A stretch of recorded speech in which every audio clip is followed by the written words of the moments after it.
प्रख्यात लोककलावंत आणि दिग्दर्शक प्राध्यापक डॉक्टर दिलीप अलोणे यांच्या कला साधनेचा गौरव करण्यात आला।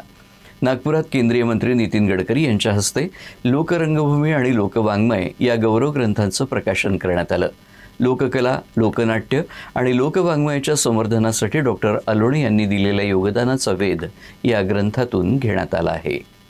नागपुरात शनिवारी लोकरंगभूमी आणि लोकवाङ्मय या गौरव ग्रंथाचं प्रकाशन करण्यात आलं। केंद्रीय मंत्री नितीन गडकरी यांच्या हस्ते हा प्रकाशन सोहळा पार पडला।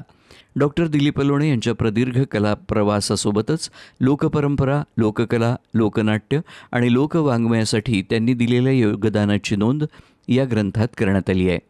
यावेळी नितीन गडकरी यांनी डॉक्टर अलोणे यांच्या लोककलेवरील निष्ठेचं कौतुक केलं। लोककलावंतांचं कार्य पुढील पिढ्यांपर्यंत पोहोचवण्यासाठी अशा प्रकारचं दस्तऐवजीकरण महत्त्वाचं असल्याचं त्यांनी सांगितलं। लोककला आणि लोकवाङ्मयाचा अभ्यास करणारे विद्यार्थी, संशोधक आणि अभ्यासकांसाठी हा गौरवग्रंथ मोलाचा संदर्भ ठरेल असा विश्वासही गडकरी यांनी व्यक्त केला। डॉक्टर मनोहर सुरवाडे आणि डॉक्टर उन्नती चौधरी यांनी या ग्रंथाचं संपादन केलं असून विजय प्रकाशन नागपूर यांनी त्याचं प्रकाशन केलं आहे। साहित्य, पत्रकारिता आणि लोककला क्षेत्रातील मान्यवरांच्या उपस्थितीत हा प्रकाशन सोहळा पार पडला।